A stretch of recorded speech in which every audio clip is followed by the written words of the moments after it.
I feel like these are weird seats to sit on. I'm like, I don't mind them. I don't know where I want to put my arms. It's like you're either like just above your head. You're either in the womb or you're like in the womb. You're either like enjoying the nice cuddle from the lounge or you're like power stance. It's like a meditation thing or something. It's like it's like one of those pods that people sleep in. Like, yeah. In Japan.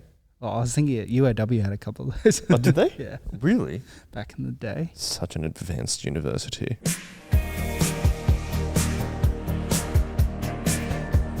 Welcome back, everybody, to the Chip Lunch Podcast, and it is wonderful to be here with you again. Wow. Brayden, this is very sultry. Yeah, it's wonderful. Brayden, it's wonderful to be here with you too. Sure, everyone's loving that in their ear holes. Calling it ear holes just makes it way worse.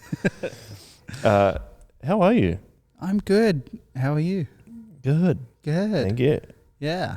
Welcome just gotten back from week of annual leave. Yeah, how was that? Very lovely. It was good. It was the first time I've been away since do you count week away as a holiday? I guess so. It's the first time I've been away since week away. I think we said we all go away on holiday together. Yes. A week away. Yes. Yep. So other than that, it was the first time I've been away since last February. So it was good. I went away with my family and just hung out for a week and Beck and nice. Me and Beck and my extended family. Yep.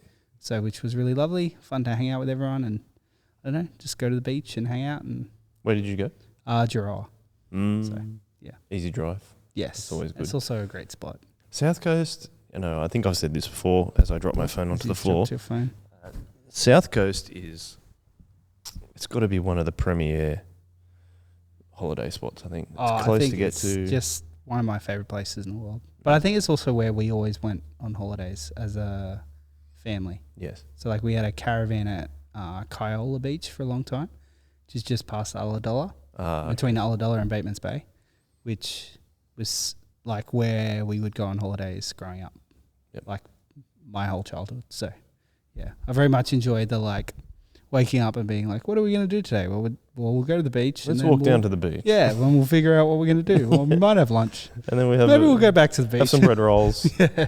And then what are we doing for dinner? Oh, I don't know, make a pizza or something. It'd be like that. Yep. Yeah. And I think when you're a kid as well, like those kind of places, it's very much like it's contained enough that that your parents are just like, go and have fun. Like, we'll see you at dinner. Like, you know what I mean? And so that's kind of what we would do. Like, there's not lots of traffic or anything. There's no traffic or anything. You're just like running around, I don't know, like building bush forts or like. I thought you were going to say bushfires. Oh, we'll like go for a ride down here or we'll start a soccer game at the Oval over here or whatever. Like, yeah, it was really good. And that's like where I learned to ride a bike and all that kind of stuff. Like, yeah, good memories in the South Coast. Very nice. I also went to Bali. Ah, yes. How was Bali? It was very good. Yeah? Yep. I didn't really do much. I was lucky enough and blessed enough that my dad paid for this. So I didn't pay for anything for the trip, just to make that clear. Or we didn't, I should say. My wife and I didn't pay for anything. But it was like a compound. That's what we called it. Like, we call it like the compound because we had like separate villas, like one for Karen and I and the family. And then my dad and his wife had one. And then Were they all like facing each other or something? No, they were like quite a fair distance from each other too. Wow, okay. So it was very large. And then we all like congregated around the pool. Yeah. It's like this separate dining room. Oh, wow. They like cooked all the meals. Crazy. That's what Karen and I were reflecting. It was just like, we didn't have to do any cleaning up. That's pretty good. That was pretty good. It's pretty good to have 8 days and not having to do that. So it was hot, unsurprisingly, in Bali. Yeah. You know what I was thinking about when you're in Bali is like the thing of, those people that just move there? Yeah, yeah.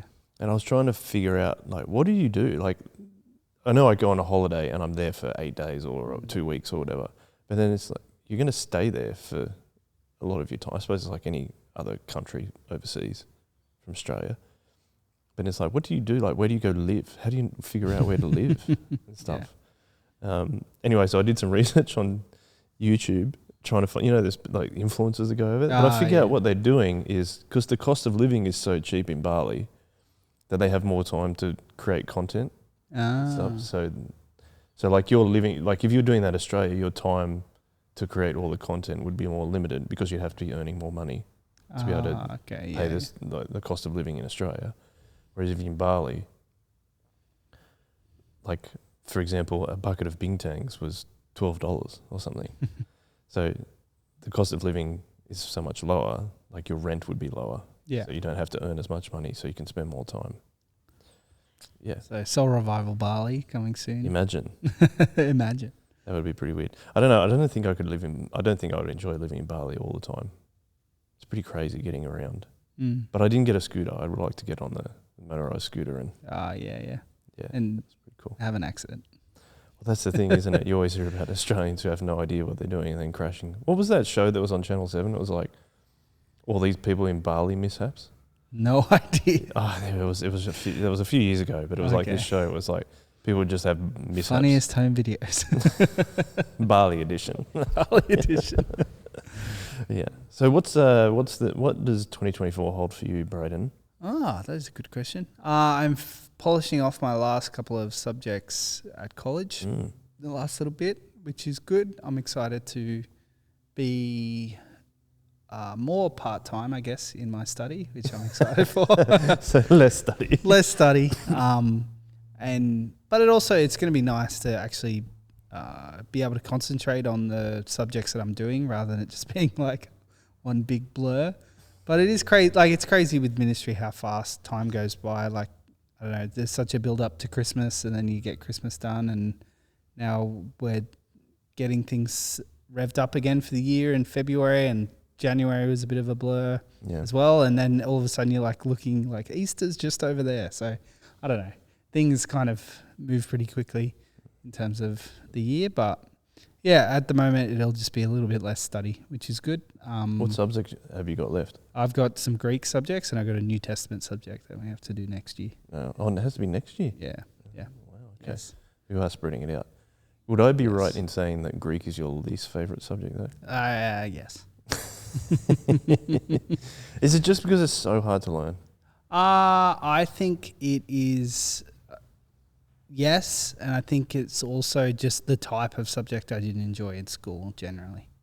So it's like a mixture of English, like in terms of the theory that you did in English, with a language. Right. And I hated languages at high school. Why? And I wasn't the biggest fan of English. I think English is one of those subjects that 100% depends on what teacher you have.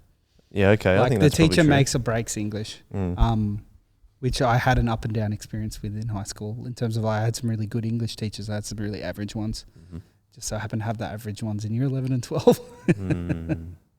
Yeah, I had my modern history teacher was awesome. That was my favourite subject. Yeah, but she also taught English, but I didn't have her for English. I was like, I wish I had her for English too. That would have been I feel like English is definitely one of those ones where if you have the teacher that's really engaged in what they're doing, then all of a sudden they start to pull it apart and do interesting things. Whereas, well, funny enough, I think that's a lot of things in life. Yeah, crazy, not just teaching. Crazy yeah. I just remember, I was in an all boys English class, and was it year 9 and 10? I think it was year 9 and 10. Maybe it was year 8 and 9. I don't remember, but like the teacher we had for that was like, he was loving having the all boys English class. He was like, sick. We've got to do one Shakespeare. This is what we're going to do. We're going to do 12 Angry Men.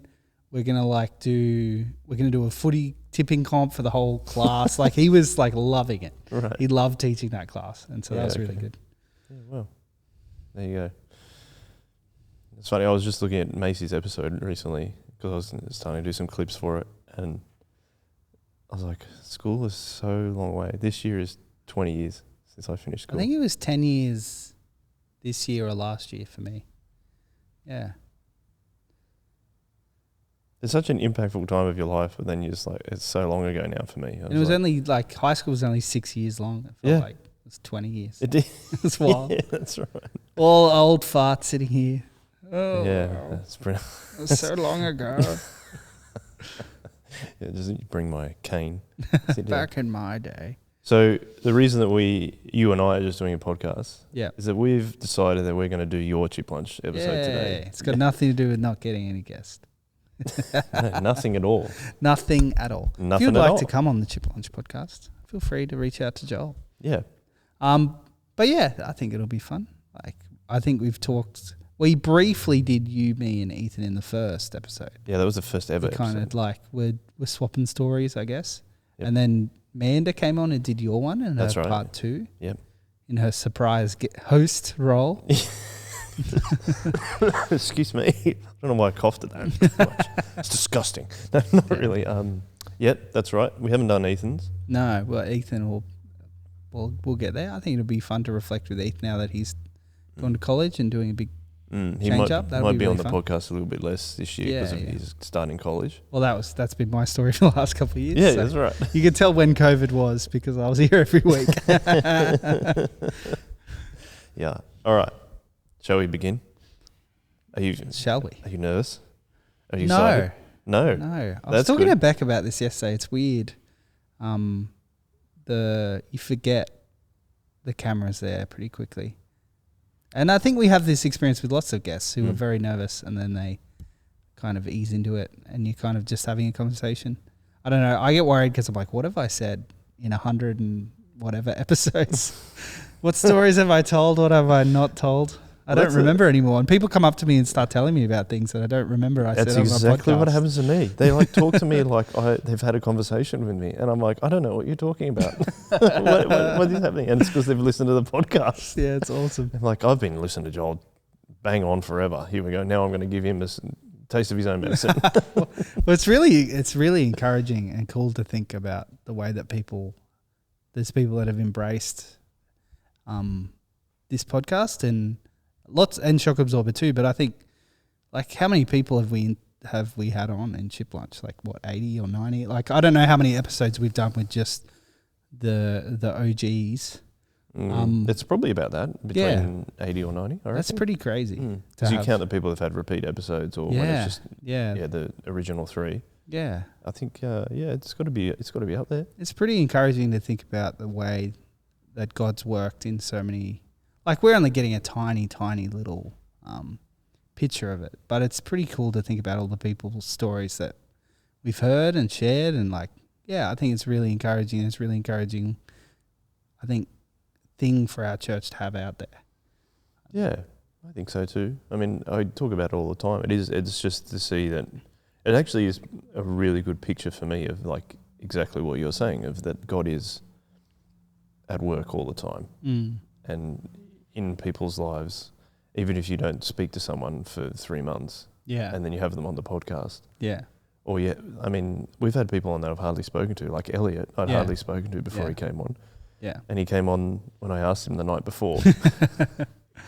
But it's actually a really great way to get to know people if you haven't met them. Yeah, absolutely. And it does really serve that purpose when other people are listening as well. They're like, oh, there's Elliot. I know all these things about his military background and stuff like that. Yeah. So let's do that with you, Brayden. Okay. First of all, First question. How do you like to eat your hot chips? I think one of the things that Ethan and I haven't been shy about is our hot chip preference in terms of chicken salt. Mm-hmm. Like, we are, I'd say, proud flag wavers of the chicken salt flag. Have you got that one at home? Have I got the flag at home? No, I don't. Unfortunately, not yet. That would be really funny. It's just like a big red flag with a tub of chicken salt on it. Oh, I remember Daniel Darvell 3D printed Ethan and I some like key ring things to put chicken salt in so we could have it on our key rings. He did. Which was very cool. But I don't have a flag yet. But preference all the way, chicken salt, 100%. I mentioned on Louise's podcast, I think, my love of gravy as well. Yeah. But that's the side. I only on the side. Well, I'm not, I'll get in there eventually, but I don't want it to become a sog fest. I think that's it, yeah. That's pretty consistent with lots of people. It's like you want crunchy hot chips. Yeah. With pillowy in the middle, but I feel like if you down the whole thing in sauce or in gravy or something right at the start, you can have a great first couple of minutes. Yep. And then if you've you just don't want it to turn into like soup. Well, that's one of the problems I have when people. So when you order it, Yeah. they're like, "Do you want sauce?" And they put the sauce on for you. Yeah. Whereas like no one on the side to dip. Yes. Yes. But like my memory is K&M. I think lots of people have mentioned K&M at Gummy. A lot of people have. We would on the last day of school, my friendship group found it a very funny thing to do is no one, like, I don't know if people are like this anymore or at most public schools, no one would go on the last day of school. Like no one would turn up. And so we always thought it was really funny that we would turn up. Like we would all turn up on the last day of school. Right. And like we might not last the whole day, but like we would rock up and, I don't know, play cricket in the quad or something. Like not generally, just be like the teachers couldn't be bothered doing anything either. So normally we would just like all rock up and play some sport for a while or watch a movie, and then we would all leave and we would walk to Gymea. We'd all get K&M chips and then we'd walk home because a lot of us lived in Gymea Bay or Kirrawee. And so that was like our end of term thing. Or end of term, we would do it at the end of every term, but the big one was at the end of the year. Mm-hmm. So it was always good. That was always like a Friday Arvo or whatever the last day of term was. So that's my memory of hot chips. That's a good hot chip memory though. Yeah, hanging out with all the boys and going to get some hot chips at the end of school term. Chips with the lads. It's very fun. Yeah, right. But yeah, K&M was the way. Also like Brekkie Club, which was like, I think we mentioned it. Did we mention it on a Fees episode? Yep. Yeah. So that's another memory of hot chips for me, getting hot chips on a Sunday morning, which I'm like, the more I think about it, the more I'm like, why were they open that early on a Sunday morning, the chip shop? But yeah. I think we made the joke on Fees podcast. It's like they were the leftovers from the day before. Yeah, absolutely. Like, we'll sell them now. Yeah. But yeah, we would get, so I hung out a lot with Keegan Spring, and we would normally do like sleepovers and stuff because my family didn't go to church. And so if I slept over at Keegan's, his family would go to church in the morning and we would go to Brekkie Club on a Sunday morning. Yeah, cool. So yeah, we would go and get hot chips with Fee and Greaves and whoever was around, and yeah, do a little Bible study, which was cool. That was definitely the first time I'd ever done a Bible study. Oh. So it was really fun. How old were you at that time with Brekkie Club? I don't know, high school. Yeah, okay. High school age, early high school. Is my memory of it. Yeah. Nice. Yeah. So they're probably my two hot chip memories, both involving K&M at Gymea. That was, yeah. Do we know what K&M stands for? I have no idea. But yeah, they were good. They were like the thick cut, like kind of steak chips, you know what I mean? Like, yeah, that's what they call it. They were so good. Steak cut chips or something like that. Yeah. Yeah, that's you got to cook them right though, otherwise they get floppy. Yes, and that was what I think. They were always like really well cooked. Crispy. Yeah, crispy, which was really good. And it was just like the local one that was close in Gymea. Yeah. Yeah. No, that makes sense. How long does it take to walk from Kirrawee High School to K&M? Because that seems like a fair distance. 20 minutes probably. Oh, 20 mints, that's fine. But like you're with your friends. You're throwing stuff at each other. Yeah. That takes a little bit longer maybe. Yeah, exactly. You got time to burn then. Yeah. Oh, but we would also like, if we were going, that was like a bus stop. So if we were leaving at the end of the day, you could get a bus that would go to Gymea Station. Oh, that's a bit easier. Yeah. So we would do that sometimes. Sometimes we would walk. But we'd always walk home. So how long's the walk home then? Another 20? 20, 25. Like my parents' house is down behind near Gymea Bay Public School. So yeah, it was a bit of a walk. But again, like when it's a whole group of you and you're mucking around and being silly, then it's pretty fun. You don't mind the walk. It's more when you're by yourself and it's raining. It's a bit sadder. That's what most of my walks home were by myself, I think. Because, I lived in Burraneer. Yeah. And then would catch the train to Gymea. So then coming home, it's like hardly anyone's catching the train home that way. Yeah. So then I catch the train to Woolooware and then walk on my own. And when it rains. Yeah. And the worst is like I'd had like a little, smaller umbrellas. Yeah. But then if it was like only a little bit windy, you just turned it inside out. Like, there's no point of this. And then just pack it away and just walk home in the rain. Yeah, I think I had 5 or 6 friends who all lived in like a 3-street radius in Gymea Bay. So it was always like when we would get a bus that would get us closer if we weren't going to get hot chips every day.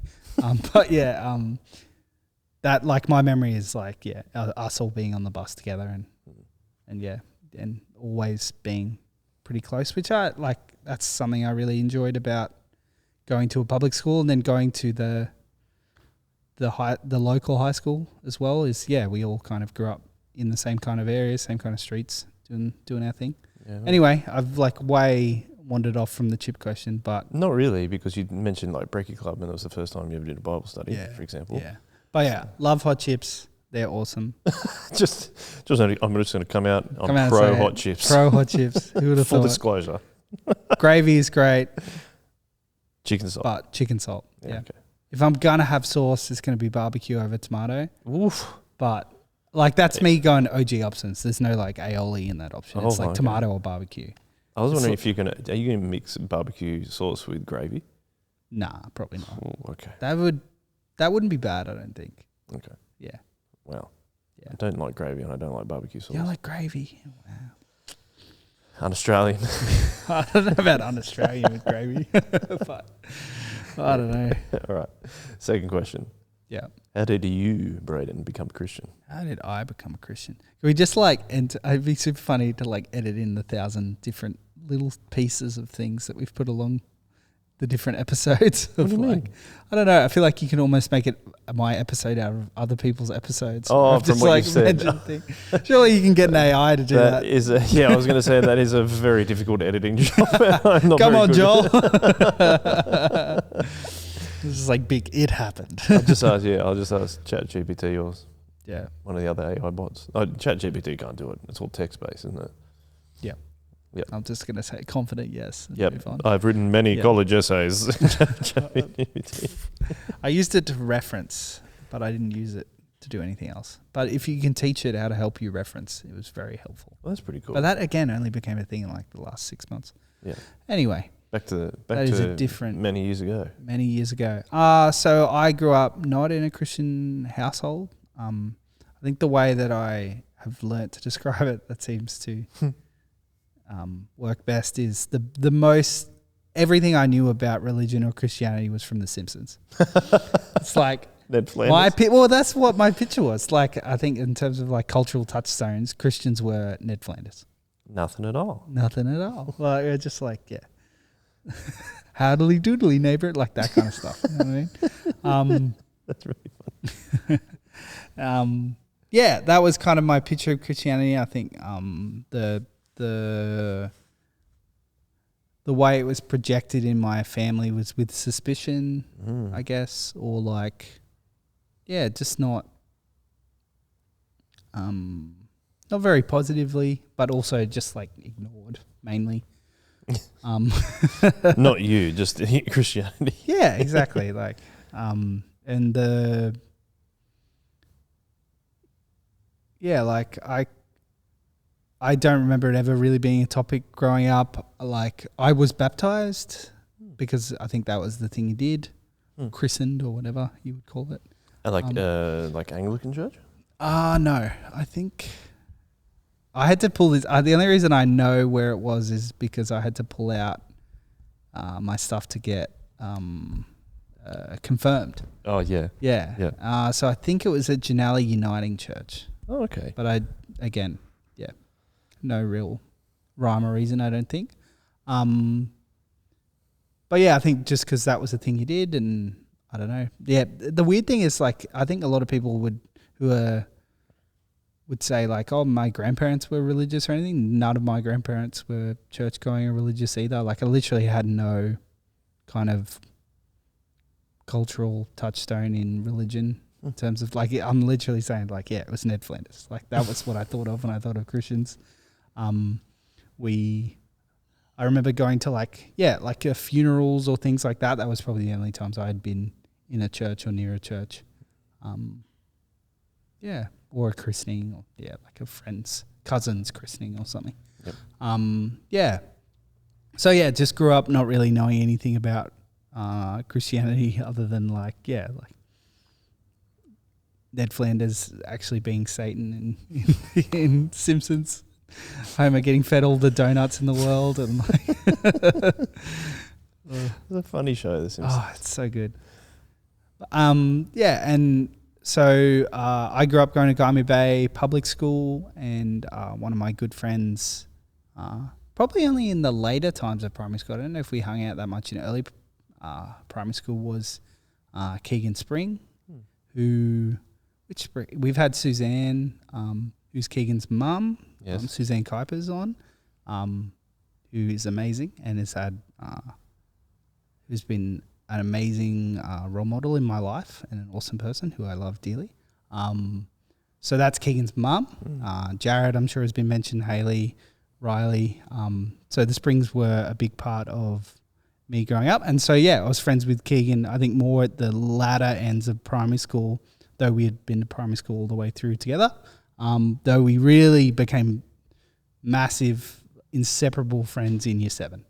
So that was a Kirui High, and he was the one who invited me to youth group. Long way around. He invited me to youth group in year 7, which was SALT at Guymer Anglican.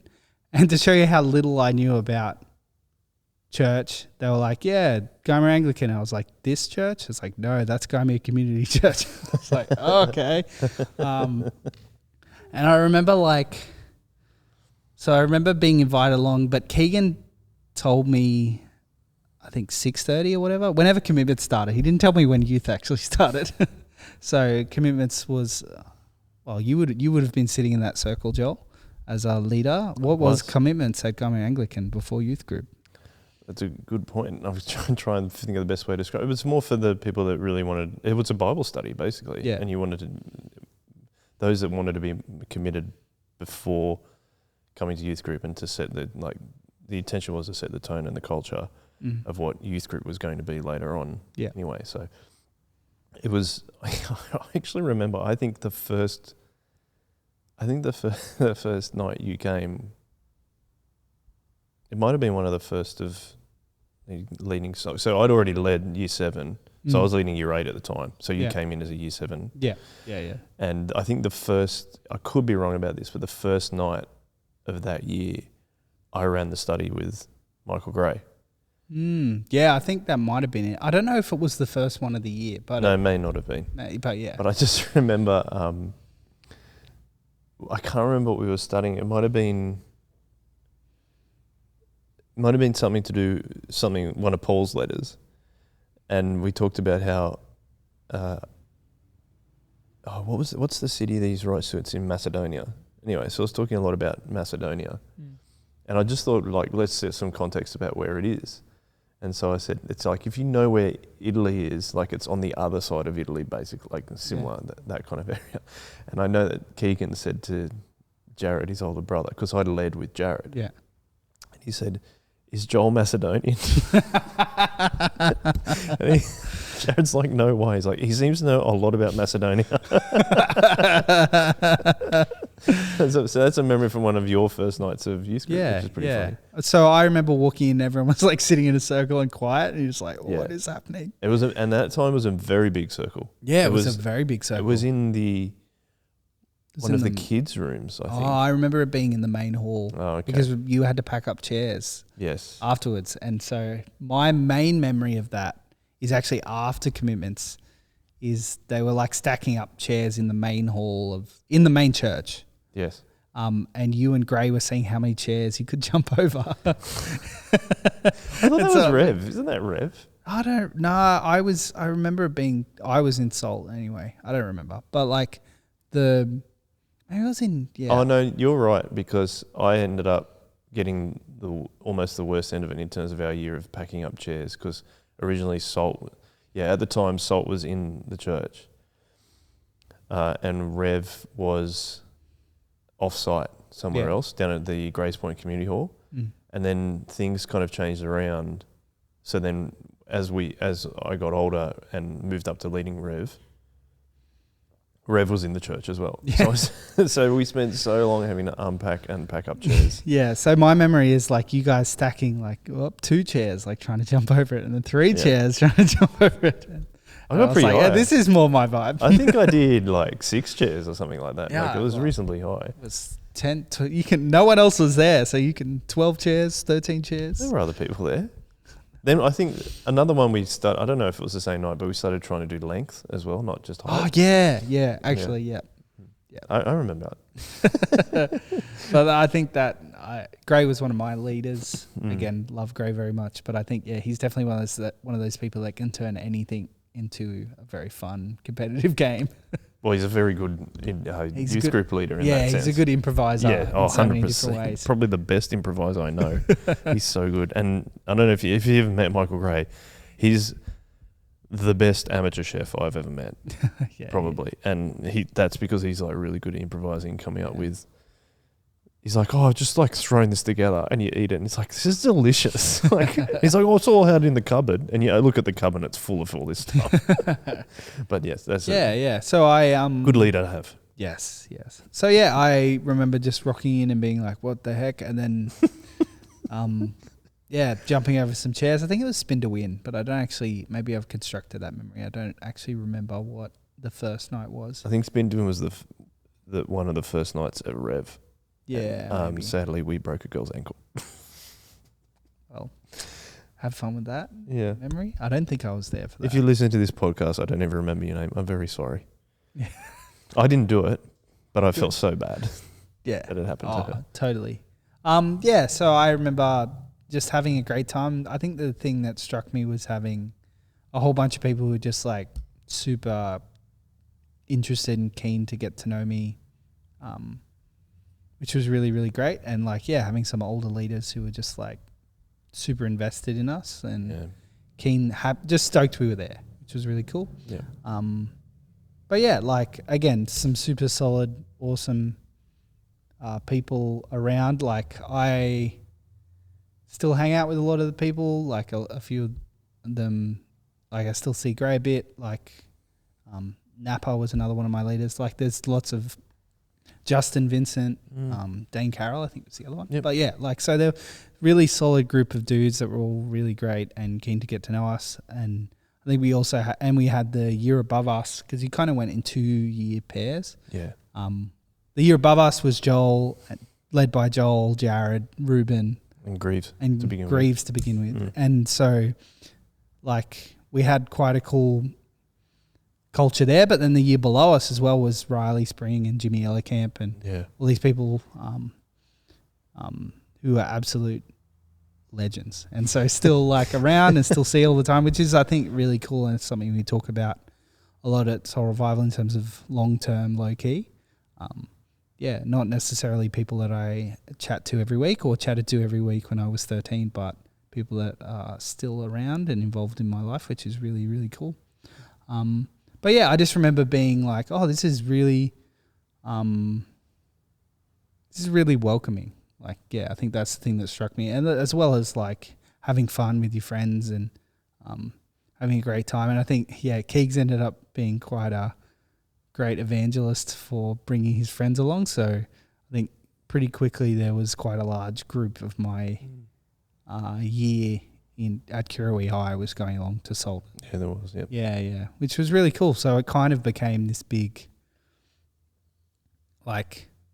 event in terms of a hangout. So you'd get the youth program and you'd be trying to figure out what you were doing in the next couple of weeks. And I remember we were all into dressing up and stuff. So we in terms of we would commit to a night, and so that was always really fun. Planning things ahead and being really excited about things that were coming up. And I just remember really enjoying the community aspect of it for a long time, even before I considered any of the spiritual aspects of Christianity. I was just enjoying the community for quite a while, hanging out with the leaders, having a great time. And just so many good memories of having fun and running around and just being nuisances as well. It was really, really cool. So was there a moment in that kind of youth group time that you oh no, it's time to be a Christian? Yeah.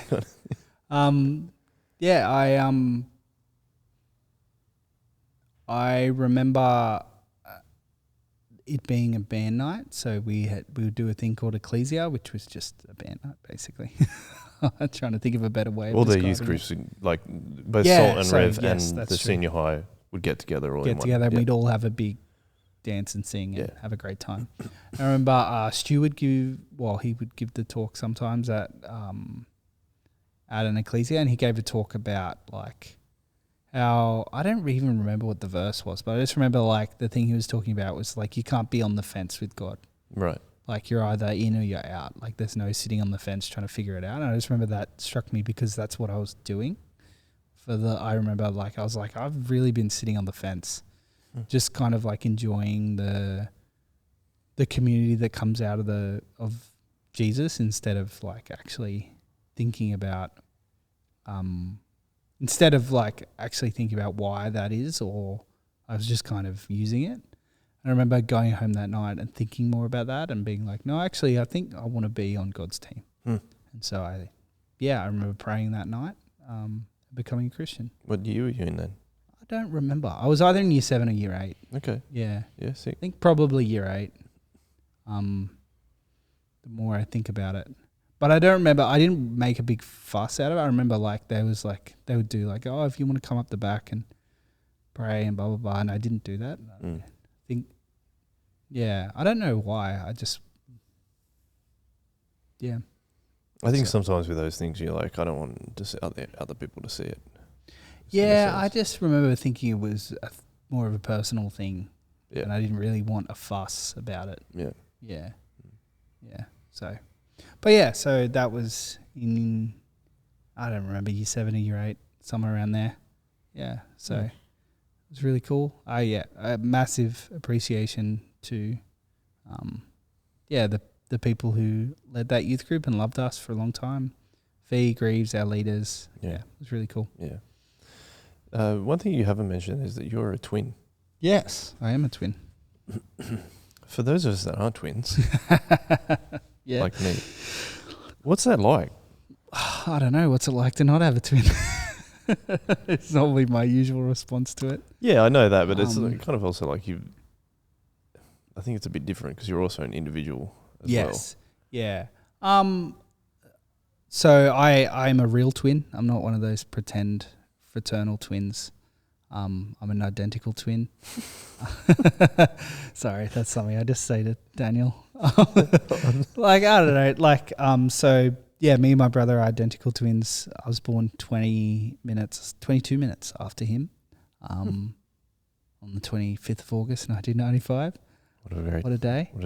What a day. So yeah, I don't know. Mark it down in your diaries, guys. Sorry. I think we just grew up as a team. Like we were always we always got along. We were always a team. I think there's people who like reject that idea and try and become like pretty stark individuals. I think maybe we did that more in high school. Like we had different friendship circles by then, which ended up kind of merging at the end of high school. Right. But yeah, I think we were pretty happy to be a team, to get up to our own mischief and hang out with each other. Like the way my mum describes it, it was like, cool, nap time is like trying to put 2 kids at a sleepover down to nap. That's what her experience was. Is we were pretty happy to just run around and do our own thing. Man, I feel like have fun. It'd be so hard to parent. Yeah, twins. yeah. I don't know if girls would have been different, but as 2 boys, we were pretty rambunctious. I like that word, rambunctious. And I think I've enjoyed it. Like, again, I won't say what library he works at, but he works at a library. So if you see me at the library, it's not me. I have so many people come up to me, especially from church, because now that our social circles, it used to happen a bit at uni. Like once those social circles kind of split, I think, it started happening a lot more of like, I waved at you and you didn't wave back. Or like, I came up to you and said hi. I remember being at Wollongong Uni and like this lecturer runs up to me. He's like, oh, hey, Jarrett, you cut, because Jarrett had quite long hair at the time. He's like, oh, hey, Jarrett, you cut your hair. And I was like, yep. And I just kept walking. Because it's just like, after a while, you don't want to have that. I feel bad embarrassing people, and then you have to have a longer conversation. And so like, I would find it, I still laugh when I think about like maybe a uni lecturer teaching a looking at Jarrett and just being like, the hair's back. Like what? Yeah. Yeah. You're a bit more beardy now than he is. Yeah, a little bit. But I remember that I couldn't tell you apart at youth. I can now. Yeah. Like when we're together, it's pretty easy to tell us apart. I think the people, when you've spent a bit of time with us together, again, it becomes pretty easy. But like, I don't know, like when you see us every so often or once a week, I think that can be quite hard. Yeah, that was probably what I have relatives who still get us mixed up or whatever. Like, it's just like, it's just what it is, I think. You just like impersonate him. Yeah. Yeah, I've been doing this. Oh, we will doing scientific if we can't experiments. be. That's the thing. I think the thing that hasn't helped it in the long run is if socially we can't be bothered dealing with it, then we're just going to pretend to be the other person for a while. It's just like, whatever. Funny. Like, I can't be bothered having this conversation. I'll just like smile and nod for a bit. I think we've gotten better at, like, we'll correct people now, but for a while it was just like, oh, whatever. Like, no need to embarrass them. You guys just like swap partners or something. It's like, hello. I think, yeah, again, if you spend a bit of time with us together, I think it's pretty easy to tell us apart. But yeah, that's true. Well, thank you for that twin education. Yeah, I don't know. Like, yeah, we never really dressed the same or anything. We never swapped clothes or anything like that. So it became easier to tell us apart when we're not wearing the same school uniform. Oh, yeah, surely you got your school uniforms mixed up. I don't think so.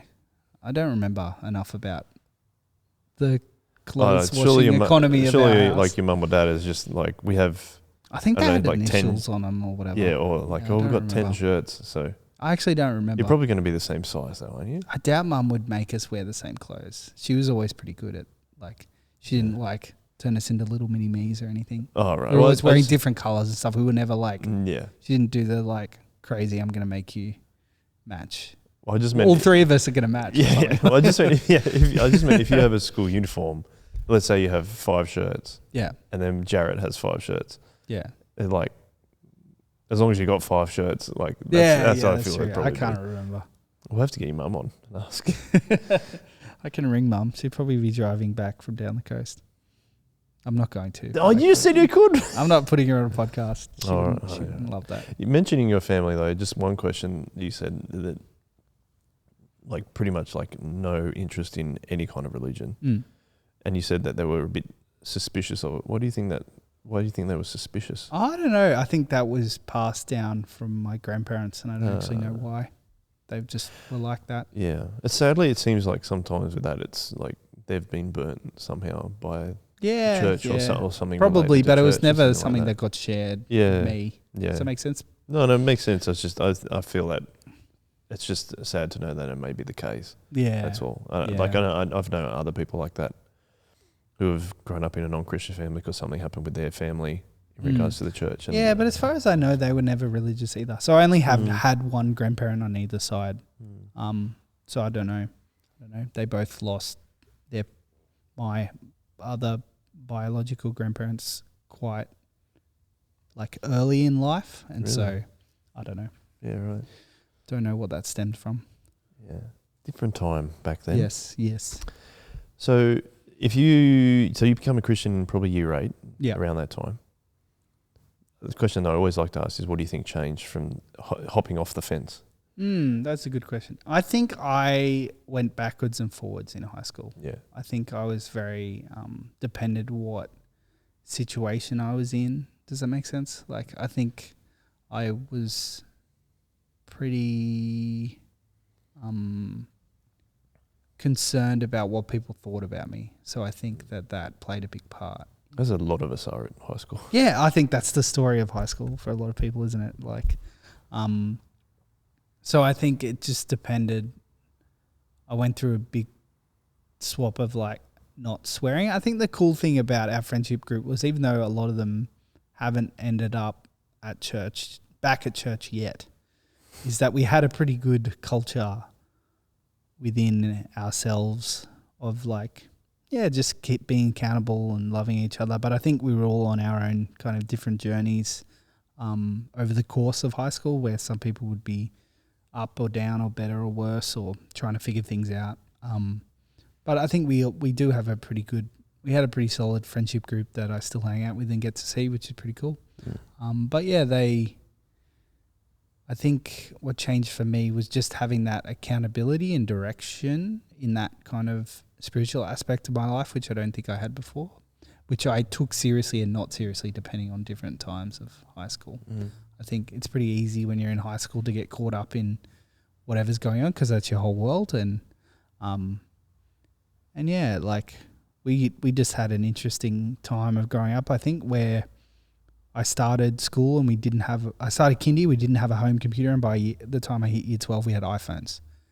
Yeah, right. And so like I think we went from dial up to like, yeah, again, everyone being able to text each other and having your phone in your pencil case in year 11 and year 12, like texting people who in your class, like just like talking constantly. And so I think technology probably played a little bit, like just shaped our friendships a little bit, because we were kind of one of the first generations that it was like, once you go home, like it changed from like, once you go home, if you want to talk to your school friends, you have to call their home phone, to like we were talking 24/7. So I think that made our friendship group really close, but also like just depended on what was going on at the time. And yeah, I think it's really interesting looking back on it, because I think, yeah, it has big positives and negatives. And I think in 20 years' time, they're going to be like, you gave them phones? How old were they? What the heck? Like, it's going to be a bit like that, I reckon. But it was fun figuring it out. Yeah. Well, you seem like they're banning phones in schools. Yeah. Well, the phones were banned in schools when I was in school. It didn't stop anyone from doing it. Yeah, when did I get I'm trying to remember. I think I got my first mobile phone in year 8, something like that. But the thing is, we didn't have internet. Like, no one had like unlimited 3G or whatever. So it meant it was only unlimited text. I remember everyone was on Virgin, because it was like Virgin to Virgin could free text and free call. Yeah. And so everyone was just on the same phone company so that we could all text each other for free. But there was no like group messages even yet. So it was all just like texting and stuff. SMSs. Yeah. Because you're not using the internet to send the message. Like So I think that was a big thing for our friendship group, was just being able to communicate pretty constantly, which was really cool and fun. I think a big thing technology-wise for me as well was iPod, like having an iPod. Yeah. And like having, like, I think we just always had it in our pocket. Even like the 5 seconds we would walk from English to maths or whatever. You'd have the like wired headphones up through your shirt and like tucked in there, and you'd pull it out and put it in one headphone. Yep. And you'd like walk to class, whatever, and pull it out. Like we were just constantly listening to music, which was really cool. Let's go off that, because music, it's like you're really passionate about music. Amongst many of your roles here at Soul Revival, you're also the pastor responsible for the arts service team. Yeah. And I know that you love playing guitar. So what's the seed that started that? Is it just because your group was really into music? Because you guys, like, some of you made a band as well. Yeah, right? Yeah. I was in lots of bands from school. I think like me and my brother were both obsessed with music. My first memory is, I don't know how old I was, because we were moving. So I was 3. So we were moving stuff, 3 or 4. I think 4. We were moving stuff from our old house, moving to a new house.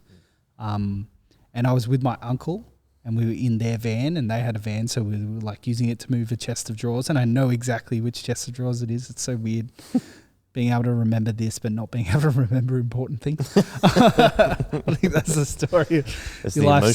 It's just like a weirdly vivid memory. And I was with my uncle, and we were helping move, and my cousins and stuff. And he was blaring Hotel California by the Eagles on the like cassette. Oh, on the cassette car. Player. And I was like, this is sick. And it was like the guitar solo at the end of that song. And I also have good memories of like being away with our extended family and my uncles and stuff, all like playing vinyl and playing pool. Oh, nice. And so they would put on things like Santana's first album, and like Live at Woodstock, and like Neil Young, and all that like 70s rock music that I just remember being like, this is sick. And I just remember always wanting to learn an instrument, but never like doing it. Like I played in like the school band, I played trombone or something, like, but that was just like you signed up to do it and they just told you what instrument you were playing. Yep. And so I remember like just doing that for years, but not really getting into it. And I don't remember why, but in year 7, I just went to my mum and I went, hey, can I get guitar lessons? And she was like, sure. I remember I wanted to learn drums, and she was like, your brother's got a guitar. Why don't you just like learn guitar? We're not having drums in the house. And my brother already had a guitar from some time that he had like got a few lessons and not used. And so, yeah, I just picked that up and started getting lessons. But I think, yeah, I'd been obsessed with music for a long time. Me and my brother were obsessed with music. I remember having a Discman in the back of the car and like on road trips and stuff, we would just listen to albums over and over and over again. You talked about having an iPod. Yeah. At school, I had a Discman at school. Yeah. So you had to hide that in your backpack, and then have the headphones coming out of the backpack, like hiding the zipper, and then you'd have to come out of the back. Just have to come up the back and go in your ear. I just can't imagine walking with a Discman. I feel like it would like skip. I did. It's like not a lot. Yeah. And the newer ones, new Sony Discmans had a bit of anti-skip technology in it. Okay, anti-skip technology. Yeah. I actually remember listening to. I don't know if you remember Eskimo Joe? Yep. They had a song Black Fingernails, Red Wine? Yeah, but so before that, yeah, they did this song called Sweater. Okay. And it was like a joke song. It's just like, I have to wear that stupid brown sweater. Like it was like, but probably with swear words involved in it. But it was just like a really funny song. And that is the memory I have of walking around listening to that on a Discman. I have a friend's band who was produced by one of the members of Eskimo Joe. Oh. That's how I remember them being a thing. Yeah, they were a cool band. Them and like Wolf Mother and stuff. Jet, that like weird like Aussie rock revival that happened in the off the back of the rock revival of White Stripes. Yeah, White Stripes and Black Keys and Strokes and stuff. Yeah, but yeah, I just always had been obsessed with music. Don't really know why. And like my brother was the same way. He didn't pick up guitar again until a couple of years ago. So he started playing again now. But like. Yeah, we were just always obsessed with music, and then that bled into our friendship group. We all just like kind of found each other. Like I always say, like I made friends with Brayden, one of my friends for a very long time on the first day of kindy, and I made friends with Ozzy, who was one of my other good friends on the first day of high school. I don't know, and we've been friends ever since. That's pretty cool. And yeah, Keegs as well. Like I think the cool thing was like my parents are a certain age. That meant they listened to a lot of 80s music like Queen and Prince, and my dad loved like the 80s Australian rock stuff, Midnight Oil and Angels. Well, yeah, I was going to say more the punkier stuff sometimes, like the Hitman and the Angels and Radio Birdman and that kind of stuff. But then the cool thing was Keegs' dad was also obsessed with music, and he was a little bit older, so it was Beatles and Deep Purple and Led Zeppelin, and so like we would all be like swapping stuff. Wow. And like that's like at the old music scene, like that's what it used to be like. So and so like Ozzy's dad, who had passed away at that point, but he had like shared a whole bunch of. He was really into like the indie rock stuff that had come a bit later, and so he was the one who was like early Black Keys fan, because they had 5 albums before they got fame. They had 6 albums before they got big. Something like that, yeah. And so like all the early stuff, I remember Brothers coming out and it being like, wow, this is really, really cool. And that was the album that blew them up. But yeah, we just had like a very varied, and Bran was very much into like a whole bunch of heavier stuff before any of us were, who then went there. But like, we just had a varied musical taste across the bunch of us, and we'd all just swap it. There was the time when you had like a CD and you could give someone else a CD and they could put it on their iTunes. Yeah. You remember that? Yeah, and then like, so then you would have that music. You could like import it. Yeah. And so like we'd all just swap CDs, and you would get a couple of albums for your birthday or for Christmas, like 4 albums or whatever, and you would just listen to them until you got some more. Like you couldn't just move on constantly, which was always really cool. And so we would just swap music and listen to a lot of things, and a bunch of people were into different stuff, and that kind of went in waves, where it was a lot of like, I think I went back for a long time in early high school where it was like, wow, like Guns N' Roses and like Led Zeppelin, and like there's just so much good old music. And so we were there for a while, and then like towards the end of high school, it was like the current stuff, like bands I'm still obsessed with, Unknown Mortal Orchestra, Tame Impala. Like I think I talked a bit about that on the Shock Absorber that I was on with Zach and you, talking about Tame Impala, kind of the big effect that they had on the Australian music scene and our age in particular. Yeah, so yeah, I've just always been obsessed with music, and I remember it. Yeah, just that first memory is the spark I remember having for it. But I don't know. Even before I started playing guitar, I was obsessed with it. Just went to mum, said, "Hey, can I start learning something?"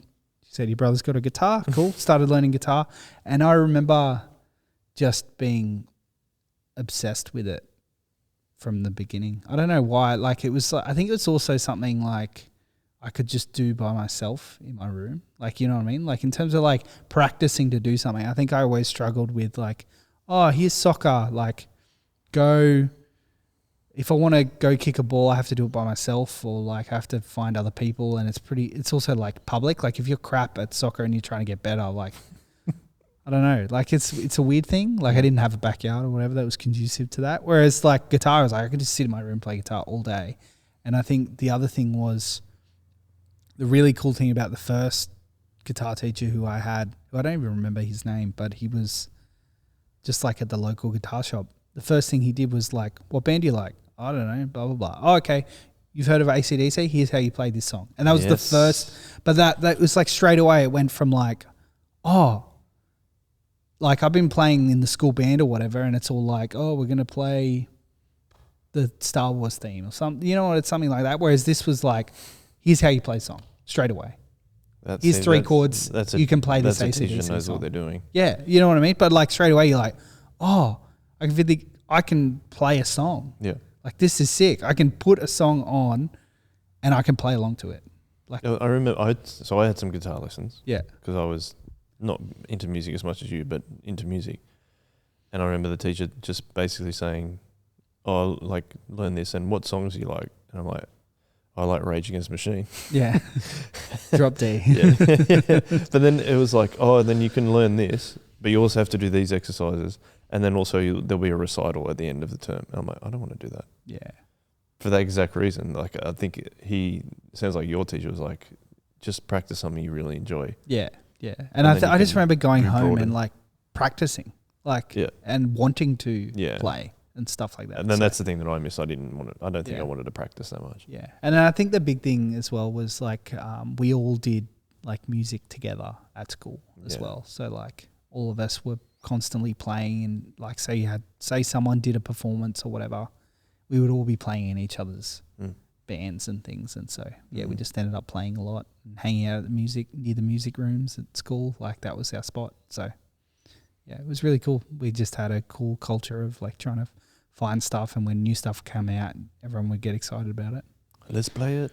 Yeah, that'd be pretty cool. It was really fun. How does it, being a Christian now, like, does your view of music change? I think music in church is a different thing to music outside of church. Like music in church is about, you're like leading the congregation and singing to God. Whereas music outside of church is a form of entertainment. Yeah. It's like a movie, like a whatever. And which is awesome. And I think music can transcend that in lots of different ways, which is why people still love it. And it attaches itself to memories, which is kind of what we've been talking about. Yeah. Like a song can take you straight back to a place where you were when you were doing something, like Sweater by Eskimo Joe. Yeah, like exactly. Or Hotel California for me, or like hundreds and hundreds of different songs. Like, but yeah, church, I think, music in church is different. And again, there's different levels to Christian music. There's Christian music that's just Christians playing music and writing cool songs and reflective. But then there's also like music in church is a different thing, because you're trying to lead people in singing. And so there's things that are helpful to that and not helpful to that. Whereas obviously when you're playing gigs as a band, you're just doing whatever you want, and hopefully it's either entertaining or you're having fun. Yeah. Was that an easy transition to make from being like used to just playing in a band and entertaining until when you started playing? We're jumping ahead here a little bit, but like playing at church? No, because it wasn't articulated to me in a particularly clear way at the start, the difference. But then once you got the difference, it was good. I remember Dan Gale, who we've had on, was really, really crucial to teaching me how to play church music. Yeah, right. How to play in a way that helps other people sing and isn't distracting and is elevating what they're doing instead of distracting them. Yeah. Play well, but lead the congregation. Yeah, and play well. Like play well, not play fast, not play intricate, not play what's entertaining to you. Play well in a way that glorifies God and helps people connect with that. It's just an interesting delineation between the two. I think you tread that line very, very well, actually. I think I have moments. Of getting it right or getting it wrong? Yeah, getting it right and getting it wrong. Like okay. I think, I still will like. Again, I love music and I love getting to play music a lot. But sometimes you just want to put something crazy in there. It's not exactly the most helpful thing, but it's fun to play. And I think that happens less and less. I think you start. Yeah, the more I've done it, the more you understand what you're actually trying to do, and I think I'm very blessed that God has given me musical gifts, and sometimes I feel,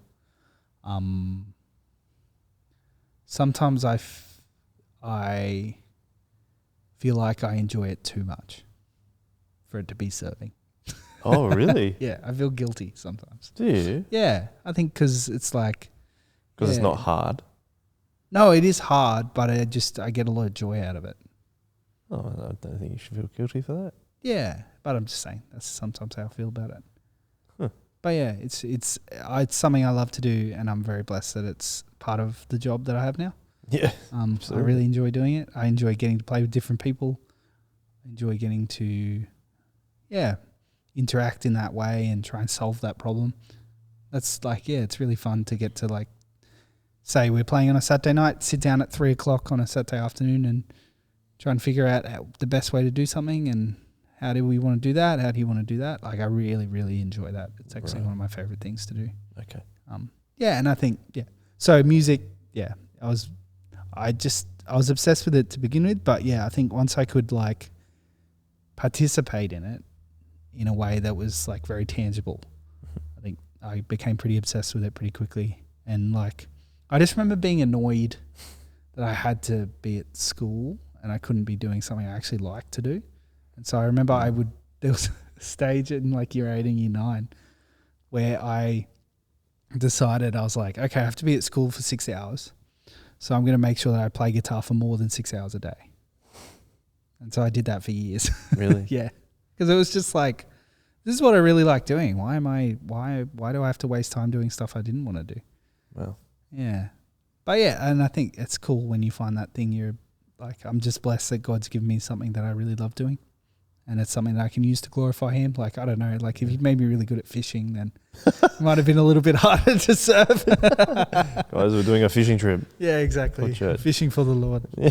But Be fishers of men. Yes, always. I loved it. I still love doing it.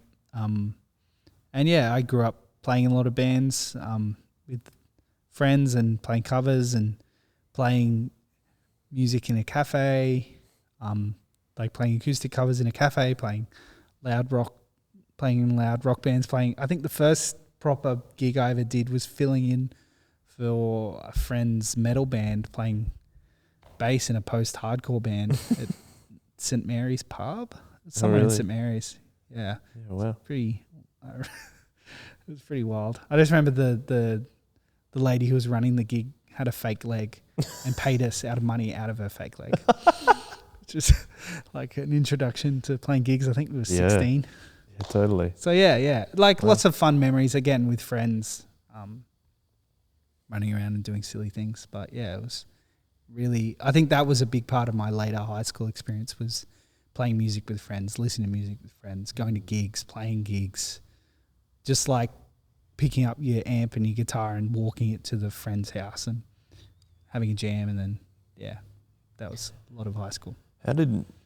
So you like playing those gigs and being part of that scene and like loving music, which is very clear to see. How does that kind of come alongside being a Christian, or like kind of jar against being a Christian? I think a lot of the aspects of the culture of the music culture do jar against Christian culture, and I think it's just the way that like either drug use was glorified or alcohol was glorified. I think like there was just this weird thing in music where it's like, drugs help you be more creative or whatever. To open up your mind.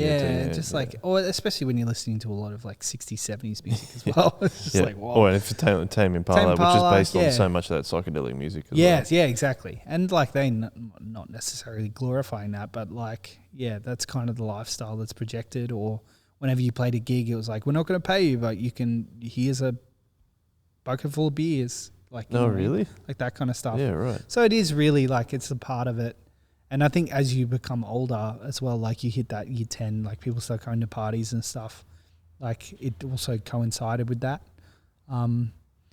There's just, I think, an undercurrent. But there's also like, I think once you get a bit older, you realize like that's not necessarily the whole picture. It's just the picture that you see maybe when you're younger. But I think it did great against each other. Like I had the weird experience of like going out of I was in year 11 and all of a sudden not really having a church community anymore. And so like living in that world where we were playing more and more gigs and like doing more stuff on Friday and Saturday and like going to things and not actually having a church community that I could turn to anymore. So, or at least one that I felt connected to anymore. So I think that was probably an interesting part of my Christian life, because I think God kind of in a way went, cool, if you're tempted by this stuff, see how you go.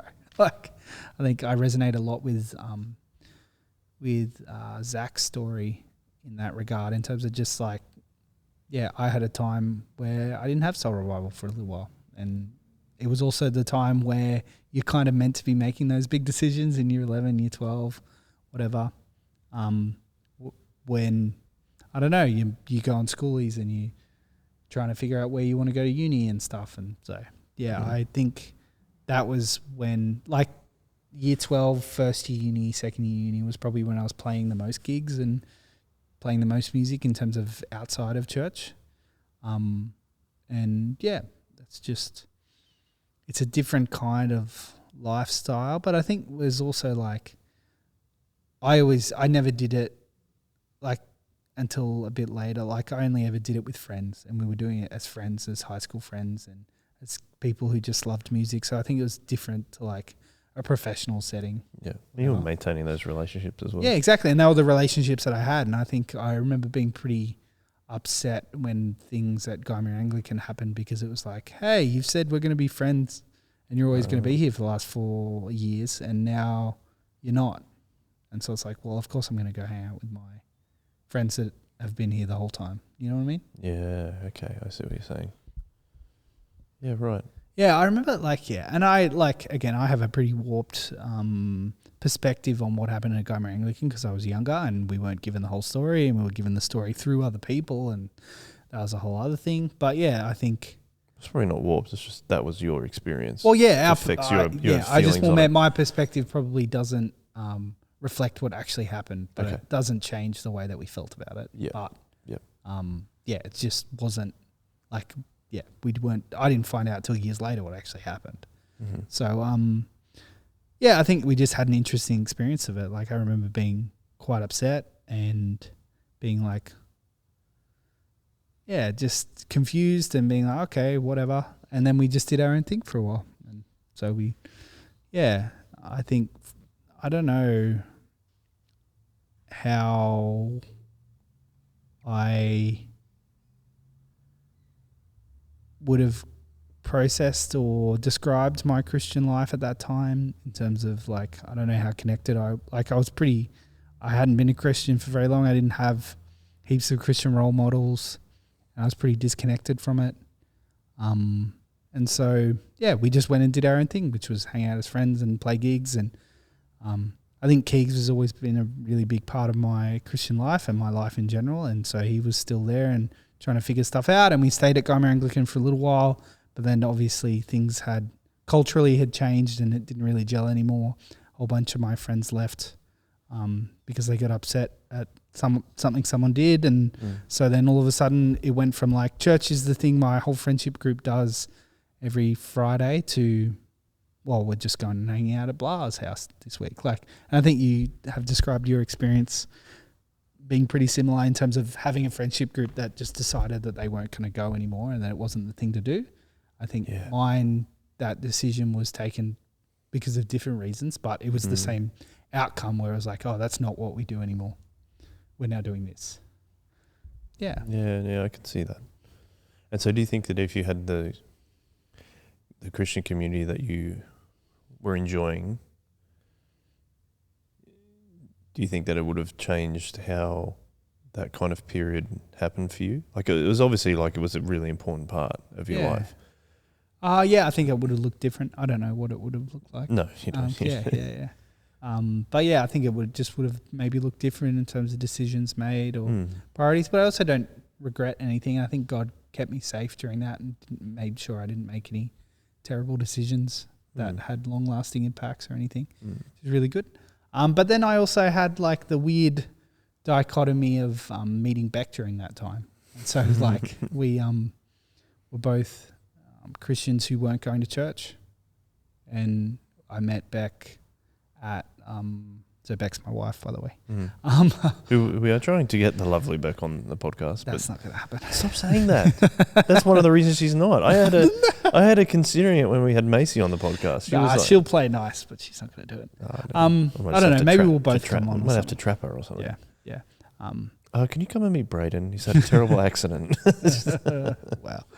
That would go down super well. I know, right? And she's like, I think I'm the definitely line doing that a podcast Beck said after is that. she'll come on when Karen comes on. So. Gosh, another person that's that'll never happen. I'm trying. But yeah, so we met each other at working in Guymer United soccer canteen. That's funny. Yeah. Hello. But yeah, so I was working. Did you have a hairnet on? Did I have a hairnet? No. Did she? No. Oh, okay. But yeah, I was trying to paint the picture. And so our brothers had actually grown up playing in the same soccer team their whole lives, and so your younger brother. Our younger brothers, sorry, the same age, and they had grown up playing the same soccer team, but we hadn't really ever chatted. She was also in the year below me at youth group, but we also had never. I don't know. I feel like it's a weird thing. I feel like you talk to the people above you at school, but you don't really remember the people younger than you. You feel like that's the thing? I don't know. I'm not sure. I don't know, but like, so that might be true. We met each other through the soccer canteen, and she texted me first, I think, from memory. Just saying, hey, what's up? And that was in year 12. Yep. I was in year 12, she was in year 11. And yeah, we started dating officially when I finished HSC, but we were basically dating before then. So yeah, I think God blessed me in a time of confusion in terms of my Christian walk. Said like, I don't know, I feel like lots of people maybe have different parts of their life sorted at different times, and often the relationship is the hardest thing, whereas I feel like I had a solid Christian relationship and the other stuff was up in the air. Yeah, right. That's interesting. So it was interesting. But yeah, so Beck and I have been together since I was 17. And so, yeah, I've been massively blessed by having her in my life, and I don't know what I would do without her. I think, it's just been really great, and it was really fun getting to figure out life together at different stages. And yeah, it's been really cool. So we were together, and I remember, I think it would have been Keegs was like, oh, this is the first launch night or whatever. I think I was there on launch night for Solis. At least I was there at PAC for a while, and we would just kind of go intermittently. I think I was still like not super happy with how things had ended at Guymer, so I wasn't ready to just like straight up jump back into things. But we would just go every so often. Again, that kind of thing of like, if we don't have anything on, we'll go to church. And I had never really been to church because been to youth, but not church. I had been to youth group and I had been to Sunday church a couple of times and like played guitar with Jimmy or whatever. But I had never been to church either. Like, so I think that was a pretty foreign new thing for me as well. But yeah, we ended up coming more and more as we were at PAC and pretty regular. And then I just remember we got invited to Bible study, which was Jared's Bible study, which has now become like 5 Bible studies. So like, yeah, Gray was there and Jared and Greaves and Dan and Renee. And yeah, it was really cool. And I remember that being really great step in terms of like stepping up and doing things. But I think the big step that like really made us go from like members who were just coming most weeks or whatever to like really jumping up and being all in was going to Week Away. And I just remember like Lindsay was the one who like really G'd up back to go. And I was like, well, I guess we're going to go. Like, I don't know. And so we went to Week Away and just had an awesome time. Like, it was really, really good. It was really good for like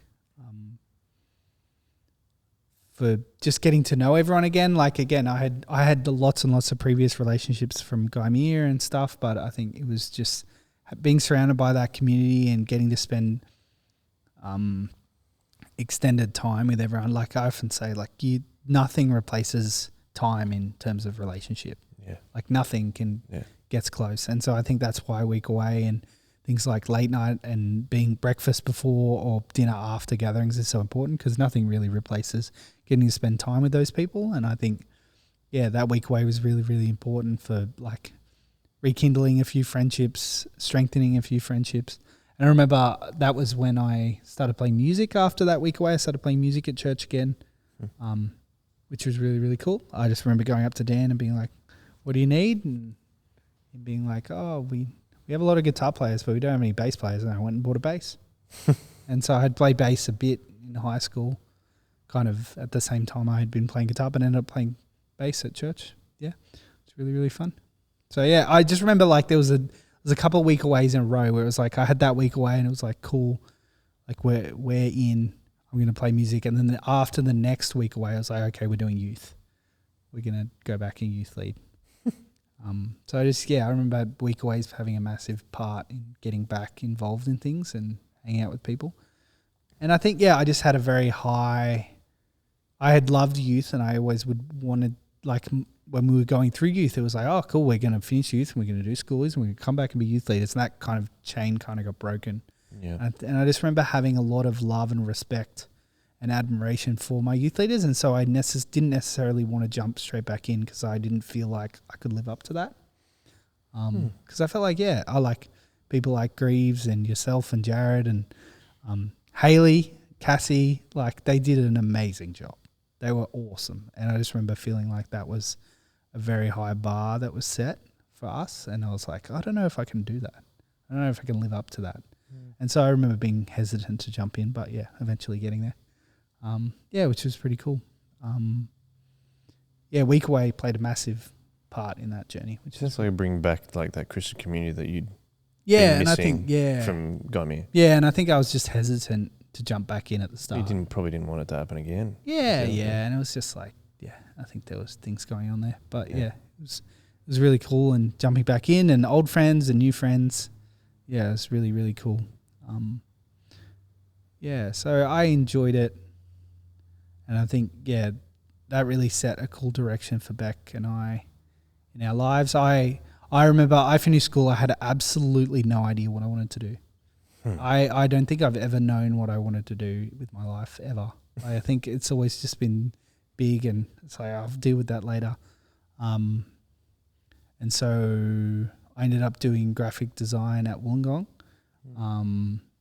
mainly because I got really good marks in arts and music, and they were like, you can pick any creative arts subjects you want to do at Wollongong and just do it. I was like, oh, okay. And I looked at them and I'm like, that's the one that I might be able to get a job from. Right. And so I really enjoyed design, but I think the problem was I figured out pretty quickly that it's not what I wanted to do as a job, but I was already like most of the way through it. And so, I ended up doing design at Wollongong. I liked Wollongong as a culture. I would never recommend their graphic design course. Sorry. Ooh. It's terrible. Really? Well, it's not terrible. Sorry. It's run in a way that's not very helpful in terms of teaching you how to actually use the programs, which is like 80% of a graphic design job. It teaches you a lot about theory and design history and things, which is all good, but that is not what you use in your job. I see. Yeah. Like giving you enough tools. Well, like a lot of graphic design is tools. knowing how to use the tools, not actually being creative. Yeah.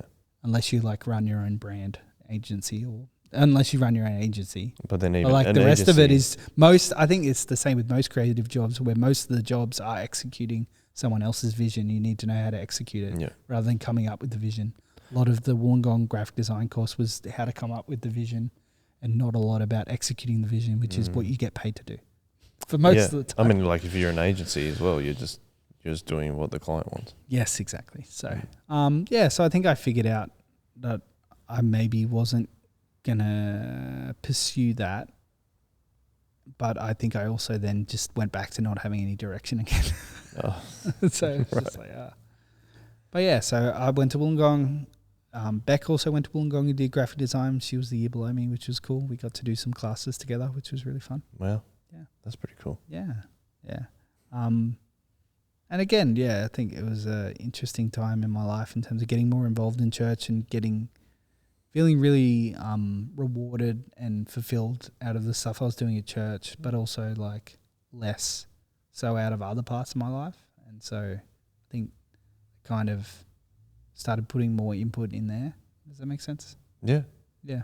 So you were getting a lot of, like you're saying, you're getting a lot of value after like really investing in what you were doing at church and serving and stuff like that. But then doing a course, you're like, I'm not sure about this. Yeah, and I really enjoyed it, but I think I was just like, I don't see myself working. Well, the future of that. Yeah, the future of it. It's like it was a good idea, but just the practicalities of working in that seemed like it was going to be interesting. I was at Wollongong for a while. It was good.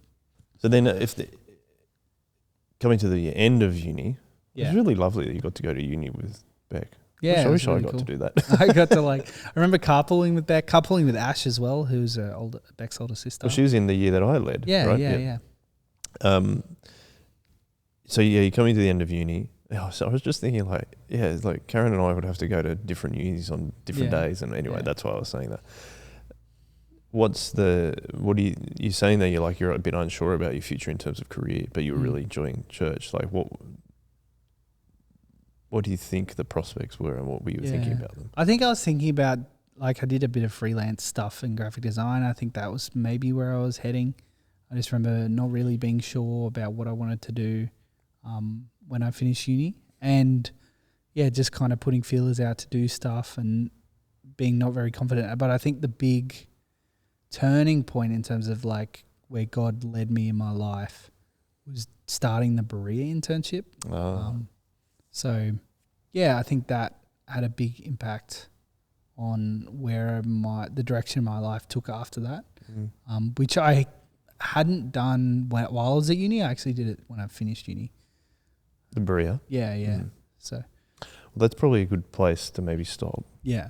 Because as we well know, as we're talking about, you're doing college now. So why don't make this a part one? Yeah. And part two, we'll talk about how becoming part of Soul Revival, ministry, and eventually going to college. Yeah. I think we should also talk about Beck a bit more, but I definitely think we will. She's a big part of the story. Exactly. But why don't we leave it there? Yeah. And then we'll come back in the next episode or very soon, an episode very soon. Sorry, I can't speak properly. That's to be continued. To be continued. But as always, one way. One way.